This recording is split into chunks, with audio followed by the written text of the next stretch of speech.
নমস্কার, কেমন আছেন সবাই? আশা করছি সবাই খুব ভালো আছেন আর আপনাদের আশীর্বাদে, আপনাদের ভালোবাসায় আমি আমার পরিবার নিয়ে খুবই ভালো আছি। তো দেখতেই পাচ্ছেন চলে এসেছি রান্নাঘরে, বড় বড় করে আলু কেটে আলু ভাজা বসিয়েছি।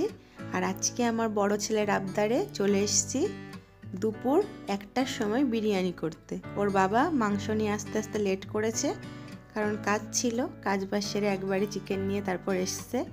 আর এদিকে অরি ঘুমাচ্ছে, অরিকে ঘুম পাড়িয়ে আমি 1টার সময় শুরু করেছি বিরিয়ানি বানানো। 3টের মধ্যে কমপ্লিট করে ফেলবো ইচ্ছে আছে। 1 ঘন্টার মধ্যে রাইস চিকেন করে দমে বসিয়ে দেবো, আর 1 ঘন্টা দম হলে হয়ে গেল। তো এখানে আগে আমি আলুটা সুন্দর করে ভেজে নিলাম, মোটামুটি 70% কুক করে নিয়েছি। তারপর এদিকে আমি মাংসের জন্য পেঁয়াজ ভাজতে দিয়ে দিয়েছি, আর এখানে ডিম ভেজে নিচ্ছি। আমাদের কলকাতা স্টাইলের বিরিয়ানিতে যদি ডিম আর আলু যদি না দেওয়া হয় তাহলে বিরিয়ানির কোনো মানেই হয় না। ডিম আর আলু মাস্ট দিতেই হবে। আর বিরিয়ানির আলুতে যে টেস্ট তা বলে বোঝানো যাবে না। আর এদিকে আমি তেল আর ঘি মিক্সড করে তাতে ভালো করে পেঁয়াজটা হালকা মতো, মানে হালকা বেরেস্তা, মানে বেরেস্তা হওয়ার আগে পর্যায়ে যেই রকম হয় ওই রকম ভেজে নিয়ে তাতে আমি বিরিয়ানি মশলা, আমার একটা সিক্রেট মশলা আছে, সেই মশলা আর হচ্ছে দই, টক দই দিয়ে মাখানো, পরিমাণ মতো টক দই দিয়ে মাখানো চিকেনটা দিয়ে দিয়েছি। ম্যারিনেট করে রেখেছিলাম আমি আরও খানিকক্ষণ আগে, বেশিক্ষণ টাইম পাইনি।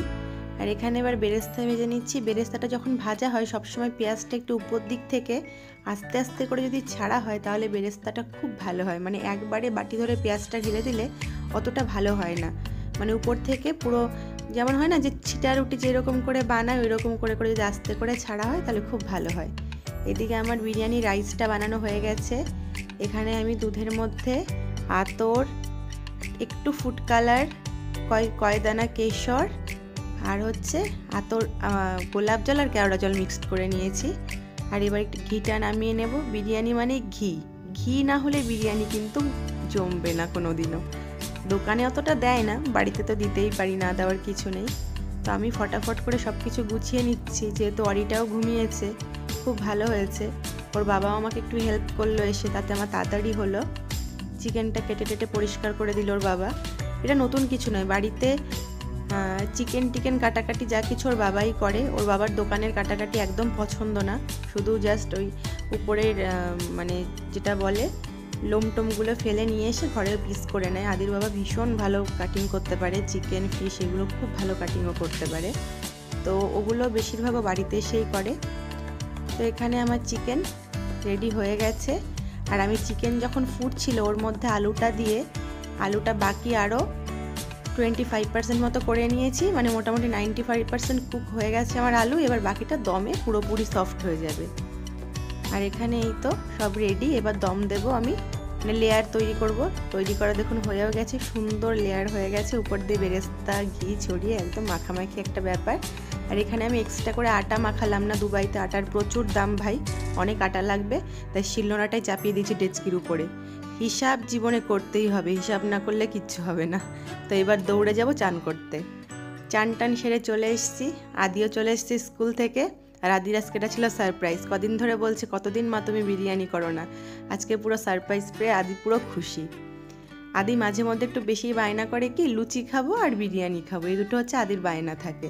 আর মাঝে মধ্যে একটু ন্যাকামো করে বলে মা আমাকে স্কুলে ম্যাগি চাউমিন দেবে না, হেলদি ফুড দেবে। যেটা হয় আর কি, ছেলে বড় হচ্ছে তো ছেলের বায়না তো শুনতেই হবে, আমার বড় ছেলে বলে কথা। ছোটটা তো ঘুমাচ্ছে, এখনও ওঠেনি, তোর বাবা বলছে না উঠলেই ভালো, আমরা খাওয়া দাওয়া সেরে নিই।